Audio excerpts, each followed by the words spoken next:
UP board class 12 के प्यारे विद्यार्थियों, स्वागत है रिस्पॉन्सिव क्लासेस में।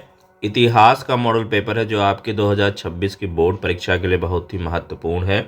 एक वायरल मॉडल पेपर है जिसके सभी प्रश्न आपके एग्जाम के लिए बहुत ही महत्वपूर्ण है, क्योंकि मोस्ट रिपीटेड प्रश्न लिए गए हैं जो आपकी परीक्षा में आ सकते हैं। पूर्णांक बच्चों आपका 100 अंकों का होगा और परीक्षा में समय आपको 3 घंटा 15 मिनट मिलेगा। 15 मिनट आपको प्रश्न पत्र पढ़ने के लिए निर्धारित किया गया है। कुछ सामान्य निर्देश की बात करें तो सभी प्रश्न करना अनिवार्य है। इस प्रश्न पत्र में बच्चों 5 खंड हैं। खंड का में 10 बहुविकल्पीय प्रश्न और खंड खा में 5 अति लघु उत्तरीय प्रश्न हैं। खंड घा में 6 लघु उत्तरीय प्रश्न हैं और खंड घा में 3 विस्तृत उत्तरीय प्रश्न हैं और खंड अंगा में 10 ऐतिहासिक तिथियां और 5 मानचित्रों से संबंधित प्रश्न हैं। सभी प्रश्नों के निर्धारित अंक उनके सम्मुख अंकित हैं। उपयुक्त रेखा मानचित्रों एवं आरेखों से अपने उत्तरों की पुष्टि कीजिए। तो बच्चों, ये आपका पेपर पैटर्न होने वाला है। इस मॉडल पेपर को पूरा मैं संपूर्ण हल के साथ यानी उत्तर के साथ मैं एक्सप्लेन करने वाला हूं, तो सभी लोग पूरा वीडियो शुरुआत से लेकर अंत तक जरूर देखेंगे और अपने साथियों को शेयर करेंगे। सबसे पहले हम देखेंगे बच्चों खंड का बहुविकल्पीय प्रश्न। प्रश्न संख्या 1 कहता है गोदीवाड़ा कहाँ स्थित है। गोदीवाड़ा कहाँ स्थित है? ऑप्शन है मोहनजोदड़ो, चहूदड़ो, लोथल, सुरकोटदा। तो गोदीवाड़ा बच्चों लोथल में स्थित है। और कमेंट करके आप बताएंगे कि सिंधु घाटी सभ्यता का लोथल एक क्या था। लोथल एक क्या था और वहाँ पे क्या पाया गया। ठीक है, वहाँ पर किसके अवशेष पाए गए हैं, अनाजों में बताना है वहाँ पर किसके अवशेष पाए गए हैं। चलिए बढ़ते हैं अगले प्रश्न पे। प्रश्न संख्या 2 है, मगध की आरंभिक राजधानी का क्या नाम था। मगध की आरंभिक राजधानी का क्या नाम था? ऑप्शन है राजगीर, नालंदा, पाटलिपुत्र, वैशाली। तो मगध की आरंभिक राजधानी का नाम बच्चों राजगीर था। ऑप्शन नंबर का यहाँ पे बिल्कुल सही हो जाएगा। प्रश्न संख्या 3 है, मृच्छकटिकम के रचनाकार हैं। मृच्छकटिकम के रचनाकार हैं भवभूति, विशाखदत्त, शूद्रक, विष्णुगुप्त। तो मृच्छकटिकम के रचनाकार हैं बच्चों शूद्रक। ऑप्शन नंबर गा यहाँ पे सही हो जाएगा। प्रश्न संख्या 4 है, गौतम बुद्ध ने किस नदी के तट पर तपस्या की। ऑप्शन है गंगा, यमुना, निरंजना, कोसी। तो गौतम बुद्ध ने बच्चों निरंजना नदी के तट पर बैठ करके तपस्या की थी। प्रश्न संख्या 5 है, रिहला किसकी रचना है। रिहला किसकी रचना है? तो बच्चों रिहला इब्न बतूता की रचना है। ऑप्शन नंबर का यहाँ पे सही हो जाएगा। बढ़ते हैं अगले प्रश्न पे। प्रश्न संख्या 6 है, विजयनगर साम्राज्य की स्थापना हुई थी, कब हुई थी? 1936, 1940, 1336, 1340, 1360, 1380। तो विजयनगर साम्राज्य की स्थापना बच्चों 1336 में हुई थी। ऑप्शन नंबर यहाँ पे पहला बिल्कुल सही हो जाएगा। अगला प्रश्न है बच्चों, बंगाल में स्थायी बंदोबस्त लागू किया गया। बंगाल में स्थायी बंदोबस्त लागू किया गया 1765, 1773, 1793, 1818। तो बिल्कुल इस प्रश्न का सही उत्तर हो जाएगा गा वाला 1793। बढ़ते हैं अगले प्रश्न पे। 8वां है, 1857 ईस्वी के विद्रोह के समय मुगल शासक कौन था। शाह आलम, बहादुर शाह जफर, औरंगजेब, अकबर। तो 1857 ईस्वी के विद्रोह के समय मुगल का शासक था बहादुर शाह जफर। खा वाला आपका सही हो जाएगा। प्रश्न संख्या 9 है बच्चों, 1857 की क्रांति के समय भारत में ब्रिटिश गवर्नर जनरल कौन था। Dalhousie, Canning, Cornwallis, Hastings. तो 1857 की क्रांति के समय भारत में ब्रिटिश गवर्नर जनरल बच्चों लॉर्ड कैनिंग था। ऑप्शन नंबर यहाँ पे खा बिल्कुल सही हो जाएगा। अगला प्रश्न संख्या 10वां है, 1929 में भारतीय राष्ट्रीय कांग्रेस का वार्षिक अधिवेशन कहाँ हुआ था। तो लखनऊ में, लाहौर में, इलाहाबाद में, अहमदाबाद में। तो बच्चों 1929 में भारतीय राष्ट्रीय कांग्रेस का वार्षिक अधिवेशन लाहौर में हुआ था बिल्कुल, जो कि प्रेजेंट में अब ये पाकिस्तान में पड़ता है। तो 1929 में भारतीय राष्ट्रीय कांग्रेस का अधिवेशन लाहौर में हुआ था। ऑप्शन नंबर खा बिल्कुल सही हो जाएगा। इसको याद कर लेंगे, कई बार प्रश्न रिपीट हुआ है। फिर हम खंड खा की तरफ जाएंगे जो कि अति लघु उत्तरीय प्रश्न है, जिनका उत्तर मात्र आपको 20 शब्दों में देना है। पहला प्रश्न यहाँ पे बनता है, सबसे इम्पोर्टेंट प्रश्न यहाँ पे, ठीक है, 2 नंबर का है। अति लघु उत्तरीय प्रश्न, गांधी इरविन समझौता कब हुआ था। कब हुआ? तो बच्चों गांधी इरविन समझौता 5 मार्च 1931 को हुआ था। यह समझौता वायसराय लॉर्ड इरविन और महात्मा गांधी के मध्य हुआ था। 12वां प्रश्न है बच्चों, संविधान से आप क्या समझते हैं? संविधान से आप क्या समझते हैं? संविधान क्या है?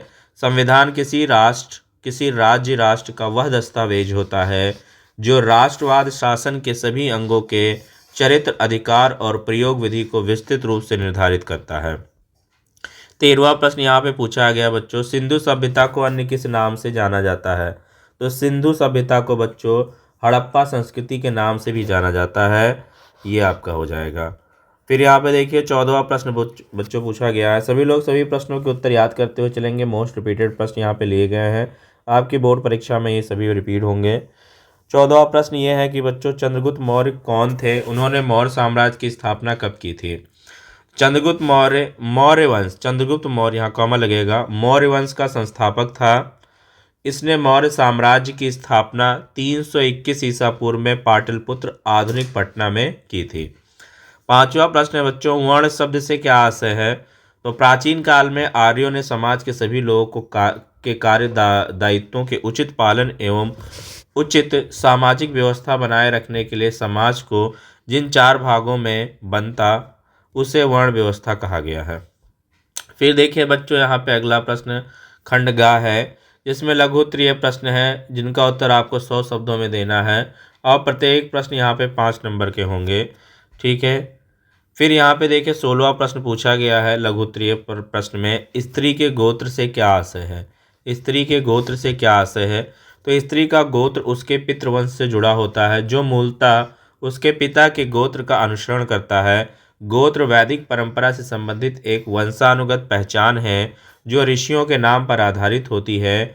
विवाह संबंधों में गोत्र की विशेष भूमिका होती है क्योंकि समान गोत्र में विवाह वर्जित माना जाता है, जिसे गोत्रानुपाती निषेध कहा जाता है। विवाह के बाद स्त्री अपने पति के गोत्र को स्वीकार कर लेती है। गोत्र प्रथा हिंदू धर्म में वंश परंपरा और जीन संबंधी शुद्धता को बनाए रखने हेतु महत्वपूर्ण मानी जाती है।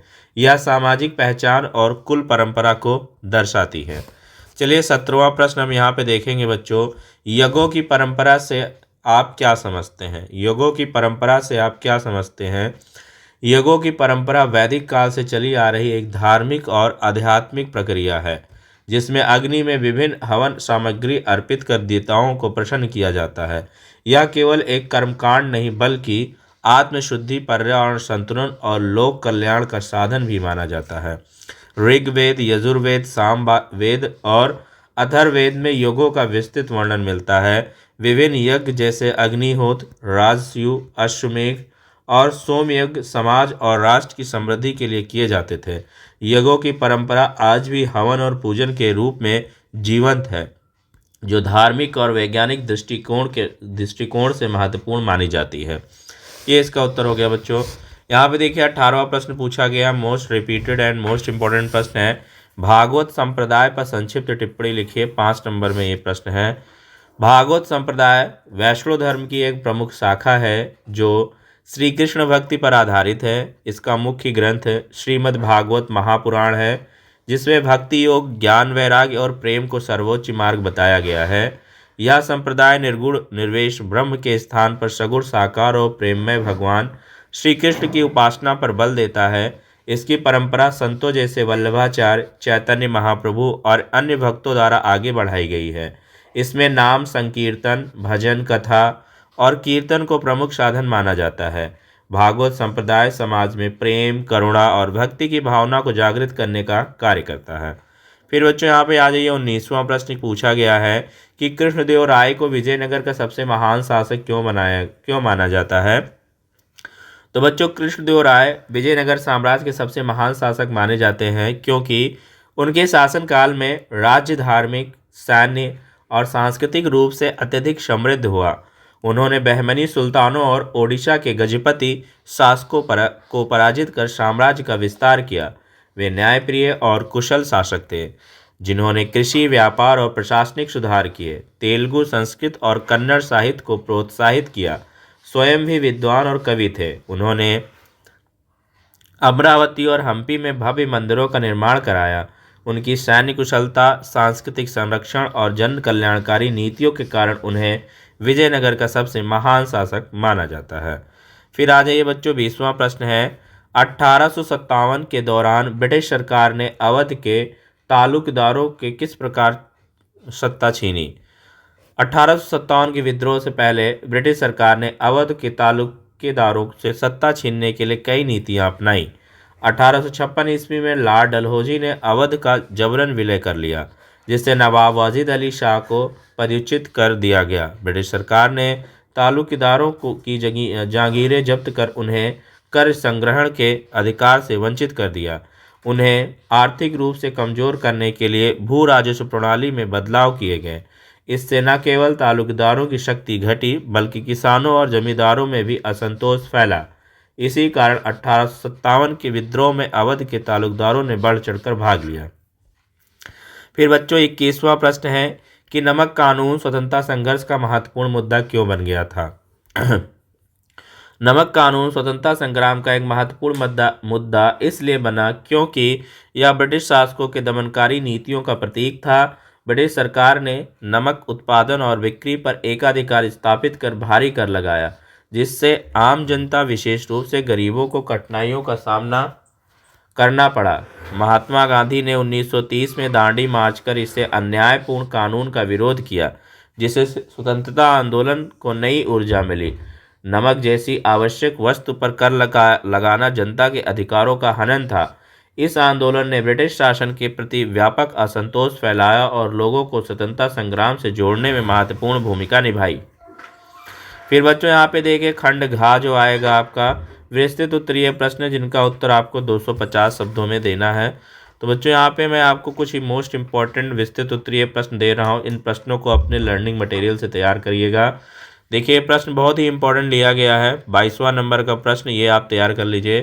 पंचवर्षीय योजनाओं का प्रारंभ किस उद्देश्य से किया गया? प्रथम और द्वितीय पंचवर्षीय योजना के मुख्य लक्षणों का उल्लेख कीजिए। ये बच्चों कई बार रिपीट हुआ है, प्रश्न 5 से 7 बार ये प्रश्न आया है। और इसके साथ देखिए आपको लॉन्ग में विस्तृत उत्तरीय प्रश्न में आपको 2 प्रश्न मिलेंगे, कोई एक प्रश्न ही अटेम्प्ट करना है। तो देखिए दूसरा भी हम आपको सबसे इम्पोर्टेंट प्रश्न बता रहे हैं, आपकी परीक्षा के पर्पस से बहुत ही ये महत्वपूर्ण है। सहायक संधि प्रणाली से आप क्या समझते हैं? इसके गुण एवं दोषों का परीक्षण कीजिए। बच्चों बहुत बार प्रश्न पूछा गया, इसको भी तैयार करना। 23वां प्रश्न है बच्चों, मौर्य प्रशासन के प्रमुख विशेषताओं की विवेचना कीजिए। और इसके साथ में ऑप्शन में पूछा है बच्चों, कृष्णदेव राय पर एक विस्तृत टिप्पणी लिखिए। दोनों ही प्रश्न अभी आपको तैयार करने हैं। 24वां प्रश्न है बच्चों, क्या मोहनजोदड़ो एक नियोजित शहरी केंद्र था? स्पष्ट कीजिए। और इसके साथ ऑप्शन में पूछा है, भारत छोड़ो आंदोलन की विस्तृत व्याख्या कीजिए। वेरी वेरी वेरी इंपॉर्टेंट प्रश्न बच्चों। तो अब आपको दोनों ही तैयार करने हैं, आपकी परीक्षा में दोनों में से कोई भी आ सकता है। फिर खंड अंगा में हम यहाँ पे देखेंगे ऐतिहासिक प्रश्न वाला प्रश्न, जो आपकी परीक्षा के लिए बहुत ही महत्वपूर्ण। तो बच्चों यहाँ पे देखेंगे, जैसे पूछा है प्रश्न 1347 ईस्वी में क्या हुआ था? तो इसका उत्तर है दक्षिण में बहमनी नाम के मुसलमानी राज्य की स्थापना हुई थी। 1950 ईस्वी में क्या हुआ? तो नामदेव का निधन, कवि विद्यापति का जन्म हुआ। 1351 ईस्वी में बच्चों मोहम्मद तुगलक की मृत्यु और फिरोज शाह तुगलक का राज्यारोपण हुआ। 1388 ईस्वी में बच्चों फिरोज तुगलक की मृत्यु हुई। 1398 ईस्वी में भारत पर तैमूर का आक्रमण हुआ। 1414 ईस्वी में बच्चों तुगलक वंश के शासनकाल हुआ, तुगलक वंश का शासनकाल आया। 1442 ईस्वी में अब्दुल रज्जाक की विजयनगर यात्रा। 1451 में क्या हुआ? दिल्ली पर लौड़ी वंश के शासन का प्रारंभ। 1468 ईस्वी में मोहम्मद शाह तृतीय का कोंकण पर विजय। और 1469 ईस्वी में गुरु नानक का जन्म हुआ। फिर बच्चों यहाँ पे आ जाइए, 26वां प्रश्न है जो दिए गए भारत के रेखा मानचित्र पर निम्नलिखित स्थानों को चिन्ह द्वारा दर्शाइए तथा उनके नाम भी लिखिए। सही नाम तथा सही स्थान दर्शाने के लिए 1+1 अंक निर्धारित है। देखिए प्रश्न पूछा है, वह स्थान जहाँ महावीर स्वामी का जन्म हुआ, तो लुम्बिनी। ठीक है, अब ये लुम्बिनी आपको पेपर में दर्शाना भी है। ठीक है, वह स्थान जहाँ महावीर का जन्म हुआ तो लुम्बिनी। वह स्थान जहाँ लाल किला स्थित है तो दिल्ली। वह स्थान जहाँ महात्मा गांधी ने नमक बनाकर नमक कानून भंग किया था तो दांडी। और वह स्थान जहाँ 1916 ईस्वी में विश्वविद्यालय स्थापित हुआ, BHU। वह स्थान जहाँ अकबर का मकबरा है तो सिकंदरा। तो इस प्रकार आपका पूरा पेपर हो जाता है और ऐसे ही आपकी बोर्ड परीक्षा में पेपर आएगा।